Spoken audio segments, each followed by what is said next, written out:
अस्सलाम वालेकुम viewers, welcome to exploring panda. तो आज का हमारा डिस्कशन का टॉपिक है biological organisation, levels of the biological organisation. तो आज का हमारा डिस्कशन का टॉपिक है लेवल्स ऑफ बायोलॉजिकल ऑर्गेनाइजेशन।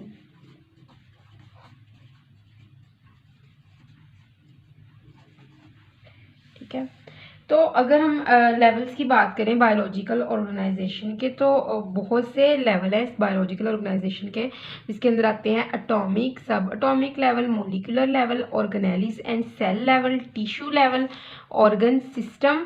ठीक है, उसके बाद है individual level, population and community. ठीक है, तो हम वन बाय वन इन तमाम लेवल्स को स्टडी करेंगे। सबसे पहले हमारे पास है first level, that is atomic and सब एटॉमिक लेवल।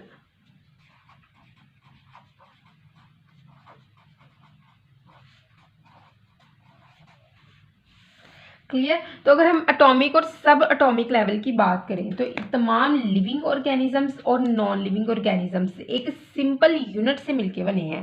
तो एक सिंपल यूनिट है, ये सिंपल यूनिट कौन सा है, जिससे तमाम लिविंग और नॉन लिविंग ऑर्गेनिजम्स बने हैं। तो इस सिंपल यूनिट को हम कहते हैं कि ये हमारे पास क्या है, एटम।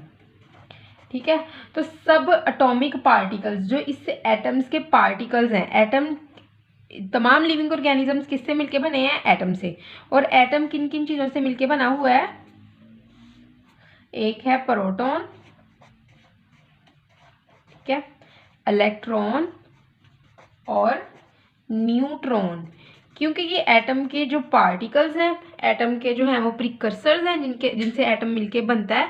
ठीक है ना, तो इनको फिर हम क्या कहेंगे कि ये हमारे पास क्या है, ये हमारे पास है सब एटॉमिक पार्टिकल्स। ठीक है, सब एटॉमिक पार्टिकल्स, क्योंकि इनसे एटम मिलके बना होता है, इसीलिए हम फिर इनको सब लगा देते हैं इनके साथ। और आगे एटॉमिक मतलब कि एटम इनसे मिलके बनता है। ठीक है, तो तमाम लिविंग ऑर्गेनिजम्स और नॉन लिविंग ऑर्गेनिजम्स एटम से मिलके बनते हैं, और एटम्स प्रोटॉन, इलेक्ट्रॉन और न्यूट्रिनॉन पर कंसिस्ट होता है। ठीक है, तो इसीलिए इन प्रोटॉन, इलेक्ट्रॉन और न्यूट्रिनॉन को हम क्या कहते हैं कि ये हमारे पास क्या है, सब एटॉमिक पार्टिकल्स होते हैं। प्रोटॉन, न्यूट्रॉन और इलेक्ट्रॉन आर कॉल्ड दी सब atomic particles because these are the particles of atoms.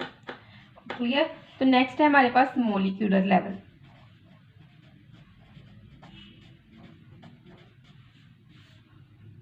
तो अगर हम मोलिकुलर के लेवल की बात करें कि ऑर्गेनिजम्स के अंदर जो एलिमेंट्स होते हैं ना, वो अकेले नहीं होते हैं कि एक एटम है, कहीं पे एक एटम है, कहीं पे दूसरा एटम है बॉडी में, क्योंकि एटम ही मिलके बॉडी बना रहे हैं। तो जो एटम होते हैं डिफरेंट एलिमेंट्स के, वो एक दूसरे के साथ मिल जाते हैं मुख्तलिफ बॉन्ड्स के जरिए। ठीक है ना, तो यहाँ पे वो ये कह रहा है कि ऑर्गेनिज्म में जो एटम होते हैं ना, वो आइसोलेटेड फॉर्म में नहीं होते, बल्कि एटम्स जो होते हैं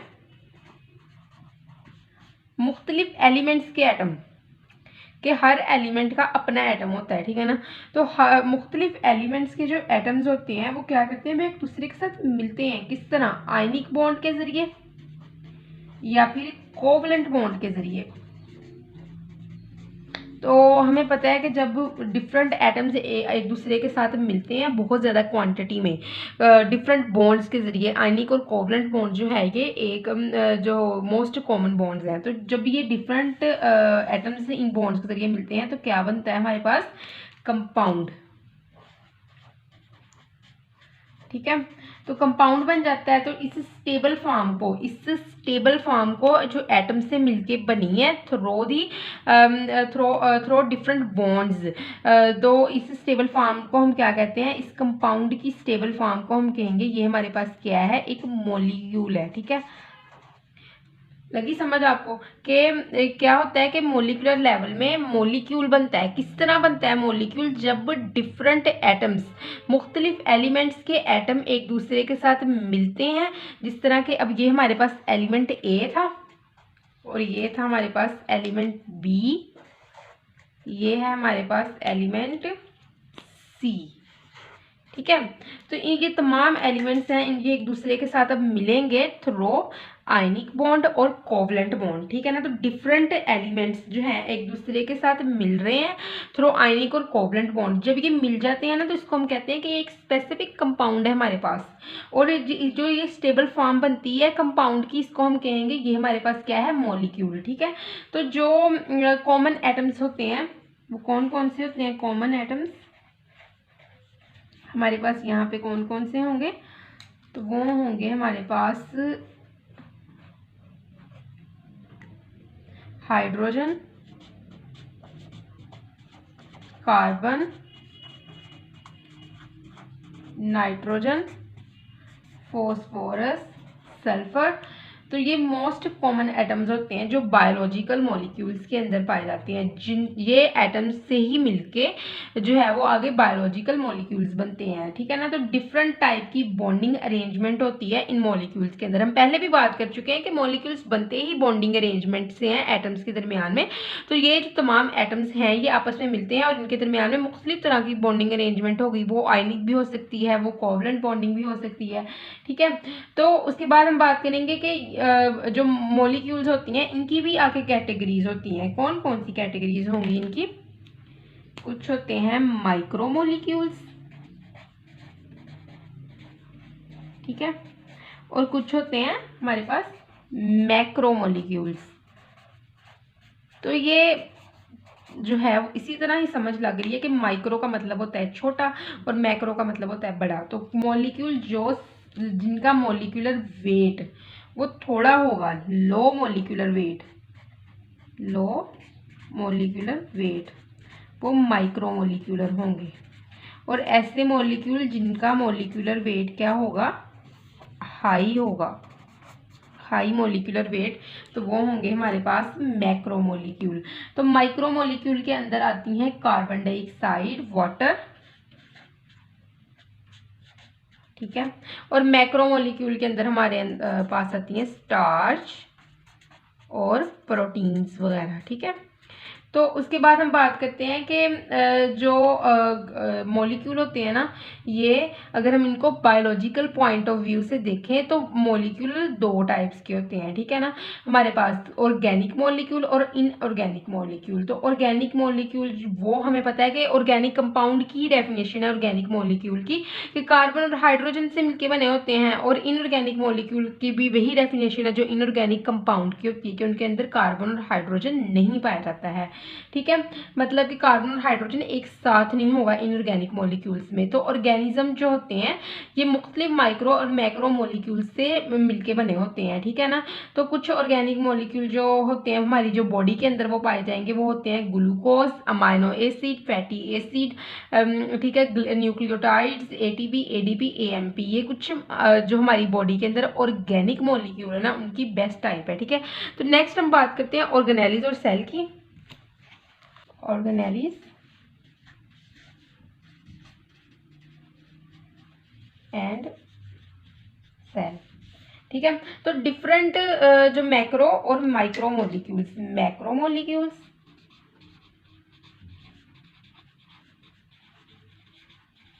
और माइक्रो मॉलिक्यूल्स, मुख्तलिफ मैक्रो और माइक्रो मॉलिक्यूल्स एक दूसरे के साथ मिलते हैं, पर्टिकुलर जो तरीके से एक दूसरे के साथ मिलते हैं और क्या बना देते हैं, सेल्स।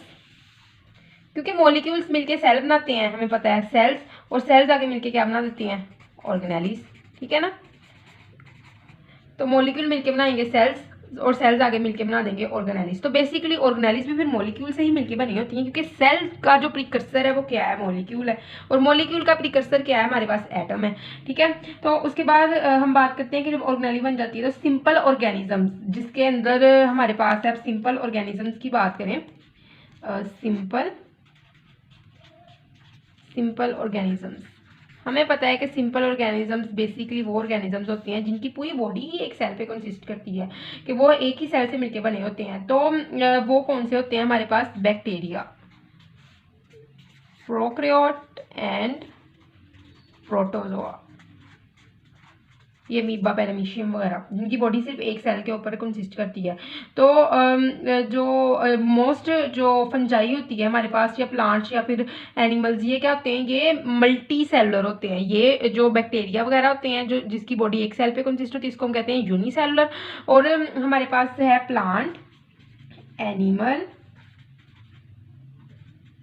एंड फंजाई, ये तीनों जो हैं वो क्या होते हैं हमारे पास, ये होते हैं multi cellular organisms. Multi cellular क्योंकि इनकी बॉडी एक से ज़्यादा सेल के ऊपर कंसिस्ट करती है, ठीक है ना, मल्टी सेलुलर होते हैं ये। तो उसके बाद ये बात करते हैं कि जो बहुत सी स्ट्रक्चर्स हैं हमारी सेल के अंदर पाए जाते हैं, बहुत सी ऑर्गेनेलीज पाई जाती हैं सेल्स के अंदर, ठीक है ना। ऑर्गेनेलीज पाई जाएंगी सेल के अंदर, जिसके अंदर हम बात करते हैं माइटोकॉन्ड्रिया की। पावर हाउस होता है ये सेल का, ये सेल के अंदर रेस्पिरेशन करके सेल को एनर्जी प्रोवाइड करता है, ठीक है। दूसरी हमारे पास है गोल्जी कॉम्प्लेक्स, ये प्रोटीन की पैकेजिंग करती है ऑर्गेनेलीज, ठीक है। और उसके बाद है हमारे पास एंडोप्लाज्मिक रेटिकुलम, ये भी प्रोटीन की सिंथेसिस और पैकेजिंग के अंदर होता है यूज़। और फिर हमारे पास है राइबोसोम। राइबोसोम तो बेसिकली है ही प्रोटीन सिंथेसिस के लिए ना, राइबोसोम के बगैर प्रोटीन बन ही नहीं सकती है। तो ये तमाम ऑर्गेनेलिज जो सेल के अंदर पाई जाती हैं, इनको हम क्या कहते हैं, ये हमारे पास है सब सेलुलर ऑर्गेनेलिज, सब सेलुलर स्ट्रक्चर, सब सेलुलर स्ट्रक्चर, क्योंकि यही चीज़ें मिलके सेल को बना रही हैं, इसलिए हम इसको कहेंगे कि ये क्या है, सब, आगे सेल को लिख के सेलुलर स्ट्रक्चर, ठीक है।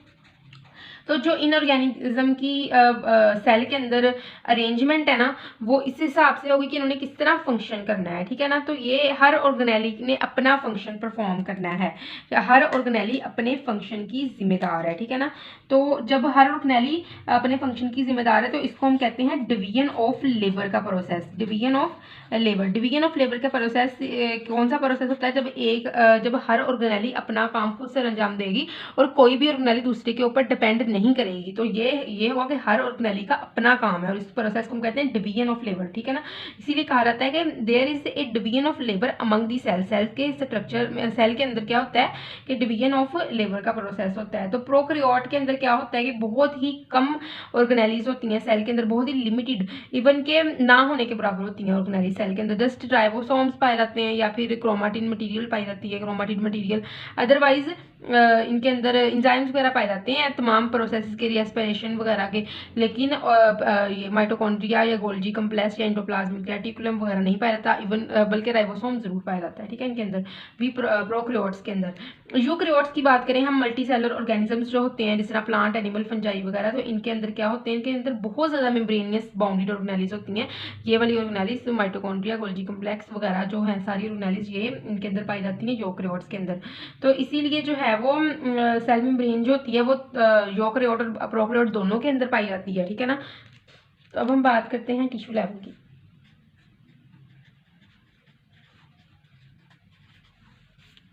तो टिश्यू लेवल की अगर हम बात करें, एनिमल, प्लांट्स और सेल्स के अंदर, डिफरेंट सेल्स के अंदर, एनिमल्स में ना, प्लांट्स में, या क्या होता है कि जो सिमिलर सेल्स होते हैं ना, सिमिलर सेल्स, इनको ऑर्गेनाइज किया जाता है, इनको एक दूसरे के साथ इनकी जो है वो बेस्ट ऑर्गेनाइजेशन की जाती है, इनको अलाइन किया जाता है एक दूसरे के साथ। तो किस तरह इनको ऑर्गेनाइज किया जाता है कि लूज शीट के अंदर, लूज शीट्स, लूजली पैकिंग को किया जाता है और एक बंडल बनाया जाता है। और ये जो बंडल होता है सेल्स का, ये एक ही फंक्शन परफॉर्म करते होते हैं। क्यों एक फंक्शन परफॉर्म करते हैं? क्योंकि ये सेल ही सिमिलर है। तो जब सिमिलर सेल्स हैं, सिमिलर सेल्स क्या करेंगे, ये एक जैसे ही फंक्शन परफॉर्म करेंगे। क्लियर? तो हर जो टिश्यू होता है वो पर्टिकुलर फंक्शन के लिए होता है। यानी होगा कि तमाम टिश्यू एक ही फंक्शन परफॉर्म करेंगे, हर टिश्यू अपने हिसाब से फंक्शन परफॉर्म करेगा। लेकिन क्यों? क्योंकि अगर एक टिश्यू जो है वो बॉडी के अंदर करवा रहा है, ये ब्रीदिंग का प्रोसेस करवा रहा है, ठीक है ना, तो इसका मतलब जो सेल्स हैं वो किस चीज़ के अंदर इन्वॉल्व है, ब्रीदिंग के अंदर इन्वॉल्व है, ठीक है ना। तो मुख्तलिफ फंक्शन के लिए मुख्तलिफ टिश्यूज़ होते हैं, और वो मुख्तलिफ टिश्यूज़ होते हैं वो अपने स्पेसिफिक फंक्शन के हिसाब से सेल के साथ मिलकर बने होते हैं, ठीक है ना। तो जिसके अंदर आते हैं मसल टिश्यूज़, जाइलम टिश्यू है, तो जाइलम ने जो है वो वाटर अपटेक करवाना है प्लांट्स के अंदर, ठीक है ना। तो जो उसके सेल्स हैं वो भी इस फंक्शन को परफॉर्म सारी सेल्स करेंगे। और फ्लोएम के जो सेल्स हैं ये जो फूड की ट्रांसलोकेशन के अंदर इन्वॉल्व होंगे, तो ये सेल मिलके जो टिश्यू बना देंगे, तो उसको हम फ्लोएम टिश्यूज कह देंगे, ठीक है ना। नेक्स्ट हम बात करते हैं ऑर्गन सिस्टम की। ऑर्गन सिस्टम,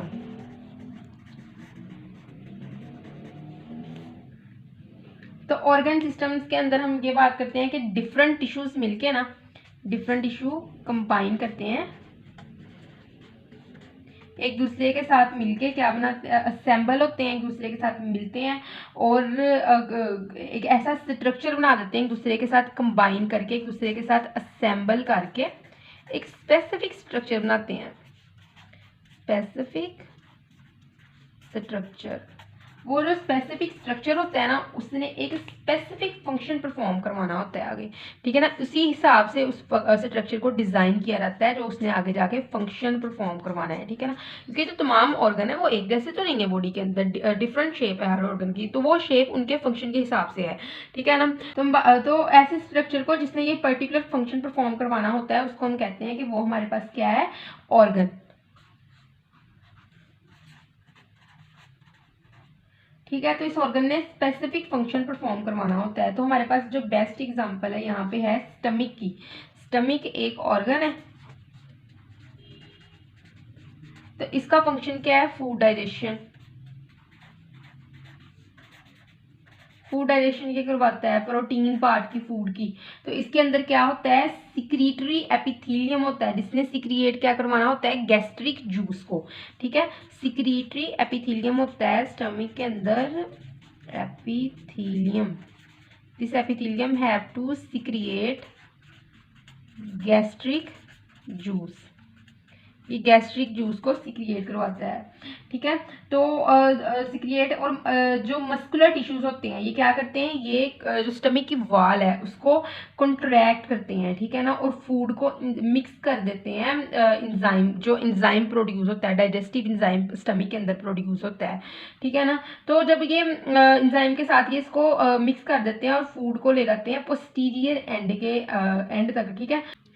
तो हर जो पार्ट होता है स्टमक का वो अपना एक पर्टिकुलर फंक्शन जो है वो परफॉर्म कर रहा है। मतलब स्टमक है, स्टमक के अंदर फूड डाइजेशन हो रही है, फूड डाइजेशन, अब एक कहने को तो एक बात है ना कि फूड डाइजेशन हो रही है, लेकिन हर पार्ट अपना फंक्शन परफॉर्म कर रहा है। सिक्रीटरी एपिथेलियम सीक्रेट कर रहा है गैस्ट्रिक जूस को, ठीक है। उसके बाद मस्कुलर टिश्यू स्टमक के जो है वो कॉन्ट्रैक्ट कर रहे हैं और रिलैक्स कर रहे हैं वाल को, स्टमक की को, और फूड को मिक्स कर रहे हैं इंजाइम्स के साथ और फूड को ले जा रहे हैं पोस्टीरियर एंड तक, ठीक है। तो हर एक ऑर्गन के अंदर जो पर्टिकुलर टिश्यूज हैं वो असेंबल किए हुए हैं और particular tissues particular function perform कर रहे हैं, ठीक है।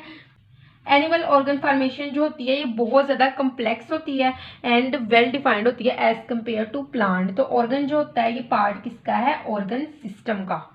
ऑर्गन किस चीज़ का पार्ट है, ऑर्गन सिस्टम का, ठीक है।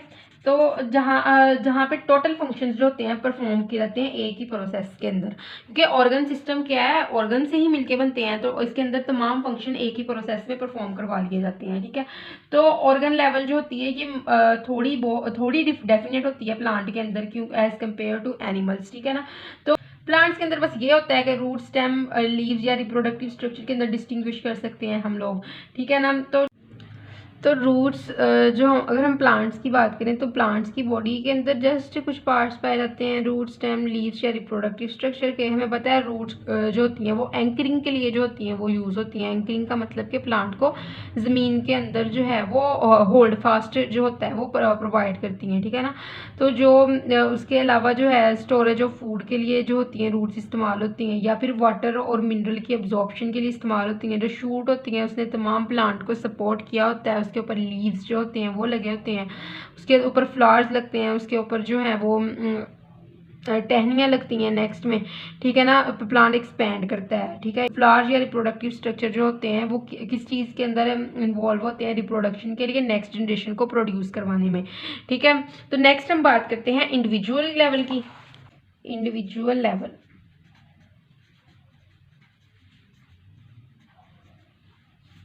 ठीक है। तो अगर हम इंडिविजुअल लेवल की बात करें, बहुत तो जो मुख्तलिफ ऑर्गन और ऑर्गन सिस्टम मिलके क्या बनाते हैं, इंडिविजुअल मिलके क्या बनाएंगे, एक इंडिविजुअल, एक पूरा ऑर्गेनिज्म। ठीक है। तो जो होल ऑर्गेनिज्म होगा ना, ये इंडिविजुअली इंडिपेंडेंट होगा, अपनी करेक्टरिस्टिक्स इसकी इंडिपेंडेंट होंगी। तो ये टोटली डिफरेंट होता है। एक जो इंडिविजुअल होगा वो दूसरे जो इंडिविजुअल को होगा अपनी ही स्पीशी के दूसरे इंडिविजुअल से टोटली डिफरेंट होगा। ठीक है ना। तो इनके अंदर जो फंक्शंस होंगे, प्रोसेस होंगे या इसकी एक्टिविटीज़ होंगी वो थोड़ी बहुत मिलती जुलती होंगी। अदरवाइज जो होगा, जो स्ट्रक्चर जो होगा और उसके अलावा जो उनकी सोच होगी, उनकी मेंटेलिटी होगी, वो अपनी ही स्पीशी के मेंबर से डिफरेंट होगी। ठीक है ना। तो एनिमल्स जो के अंदर क्या होता है कि तमाम सिस्टम जो होते हैं एक कोऑर्डिनेशन के अंदर वर्क करते हैं एक दूसरे के साथ। ठीक है। तो अगर तो इसकी एग्जांपल ये है कि अगर एक इंसान है वो हार्ड एक्सरसाइज बार बार कर रहा है, ठीक है ना, कंटिन्यूसली कर रहा है हार्ड एक्सरसाइज, तो ना कि इसके मसल्स वर्क कर रहे हैं बल्कि इनकी रेट ऑफ द रेस्पिरेशन के अंदर भी इंक्रीज हो रहा है। ठीक है ना। और इसके अलावा जो हार्ट बीट है, जो सप्लाई हार्ट बीट भी इसकी जो है वो तेज़ हो रही है और सप्लाई कर रही है मसल्स को ऑक्सीजन के साथ और फूड के साथ। ठीक है ना। तो मसल्स को सप्लाई किया जा रहा है ऑक्सीजन और फूड, जिनकी इनको उसको उस कंटिन्यूस एक्सरसाइज के लिए ज़रूरत है। तो एनिमल्स के अंदर जो होती है जो ये तमाम कोऑर्डिनेशन करते हैं ना ऑर्गन सिस्टम आपस में, ये होती है किसके ज़रिए, नर्वस सिस्टम के ज़रिए और इंडोक्राइन सिस्टम के ज़रिए। तो कोऑर्डिनेशन जो होती है ऑर्गन्स के अंदर वो किस किस के ज़रिए होती है, nervous system and endocrine system. ठीक है ना। ठीक है। तो प्लांट्स के अंदर जो होती है ये किस तरह कोऑर्डिनेशन होती है इन प्लांट्स, क्योंकि प्लांट्स में तो नर्वस सिस्टम या एंडोक्राइन सिस्टम नहीं पाया जाता, तो प्लांट्स के अंदर ये काम करते हैं हॉर्मोन्स कोऑर्डिनेशन करवाते हैं मुख्तलिफ जो ऑर्गन्स होते हैं प्लांट के एक दूसरे के साथ। ठीक है। तो नेक्स्ट हम बात करते हैं पॉपुलेशन लेवल की।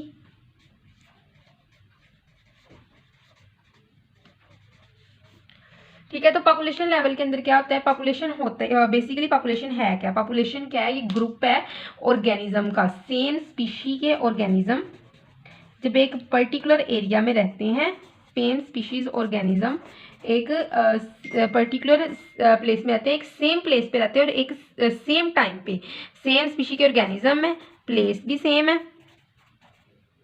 और टाइम भी सेम है, तो इसको हम कहेंगे कि ये क्या है, पॉपुलेशन है। ठीक है। तो पॉपुलेशन की बेस्ट एग्जांपल है एक राइस की फील्ड के अंदर बहुत ज़्यादा रैट्स का होना, वो रैट की पॉपुलेशन कहलाएगी, या बायोलॉजी की क्लास में बायोलॉजी के स्टूडेंट्स का आना, वो बायोलॉजी क्लास की पॉपुलेशन कहलाएगी।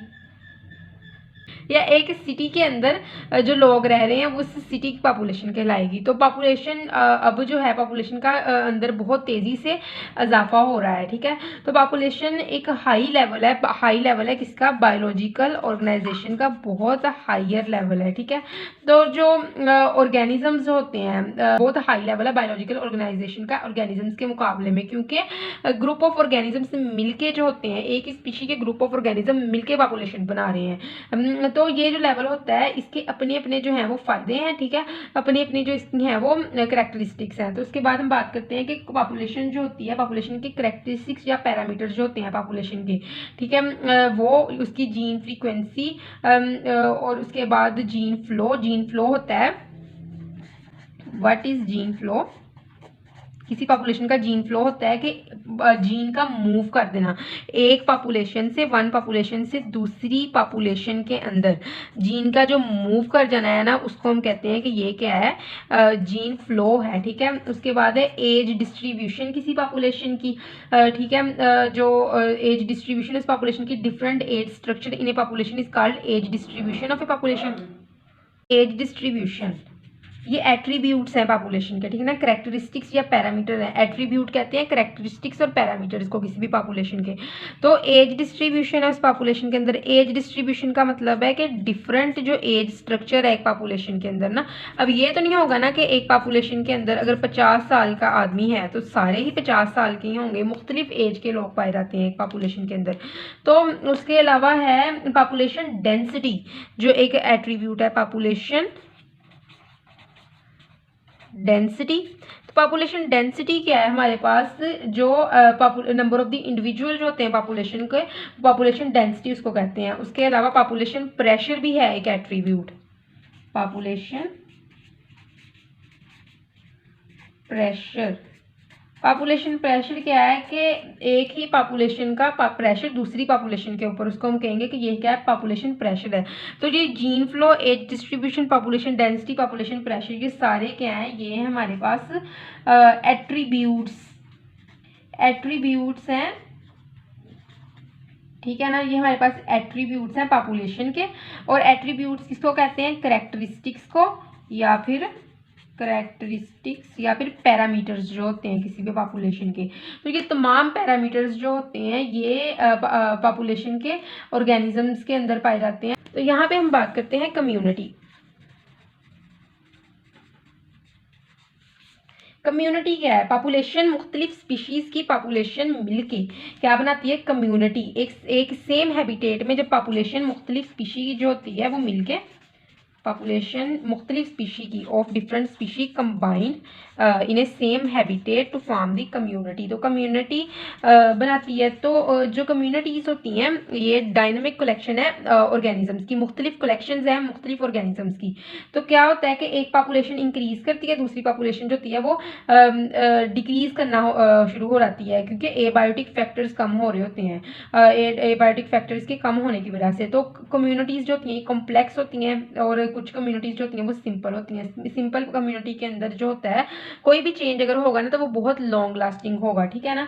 तो आई होप सो कि आपको लेवल ऑर्गेनाइजेशन की समझ लगी होगी। लेकिन किसी भी किस्म की कन्फ्यूजन है तो आप कमेंट सेक्शन में पूछ सकते हैं। थैंक यू सो मच, अल्लाह हाफिज़।